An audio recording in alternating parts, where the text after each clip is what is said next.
Service কমিশনের group CD practice set করাচ্ছি GK. দেখো তোমরা, ঋগ্বেদে সবচেয়ে বেশি বর্ণিত হয়েছে কোন নদীটি? অপশান এ হয়ে যাবে সরস্বতী। বন্দেই চাইল গানের উত্থান কোন সুলতানের শাসনকালে ঘটেছিল? এটা সঠিক উত্তর হয়ে যাবে আমাদের ইলতুৎমিশ। রবার্ট ক্লাইভ প্রণীত দ্বৈত শাসন ব্যবস্থার অবসান কে ঘটিয়েছিল? Option D Warren Hasting. Swaraj আমার জন্মগত অধিকার একটা বিখ্যাত উক্তি, এই উক্তিকার আমরা সবাই জানি বাল গঙ্গাধর তিলকের। নীলমণিকের কোন ব্যক্তি ক্যাবিনেট মিশনের সদস্য ছিলেন না? অপশান হয়ে যাবে উইলসন চার্চিল। ভারতের কোন রাজ্যে সর্বাধিক রেলপথ বিস্তৃত? উত্তরপ্রদেশ, যেহেতু বড় রাষ্ট্র তাই এইটাই অপশান সি উত্তরপ্রদেশ হয়ে যাবে। 2011 সালে আদম অনুসারী অনুযায়ী পশ্চিমবঙ্গের লিঙ্গানুপাত হলো 950 জন। Option D. নিচের কোনটি একটু উষ্ণ স্রোতের উদাহরণ? এটা হয়ে যাবে ব্রাজিল স্রোত। ভারতের কোন রাজ্যে সর্বাধিক নারকেল উৎপাদন হয়? তামিলনাড়ু। কাংড়া উপত্যকা হলো একটি আয়াম উপত্যকা। Option C.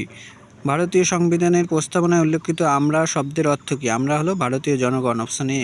সুপ্রিম কোর্ট কয়টি লেখ জারি করতে পারে? অপশান বি 5টি। রাষ্ট্রপতি কার নিকটে পদত্যাগপত্র পেশ করেন? উপরাষ্ট্রপতি। Option B. গণপরিষদ খসড়া কমিটি কত সালে গঠিত হয়? 1947। Option B. তারপর দেখো, দ্য পভার্টি অফ ফিলোজফি গ্রন্থটির লেখককে? Karl Marx. Option A. ভারতের পরিকল্পনা কমিশনের সর্বশেষ ডেপুটি চেয়ারম্যান কে ছিলেন? Montek Singh Ahluwalia. Option B. Financial Action Task Force কত সালে গঠিত হয়? 1989। Option B. ভারতের রেল বাজেট হলো কেন্দ্রীয় বাজেটের থেকে আলাদা। Option C. নিচের কোনটি সঠিক?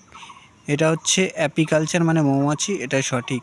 20 দাগের একটি অন্তঃবাসী ছত্রাক হলো সাইনেথেরিয়াম। অপশান সি সঠিক।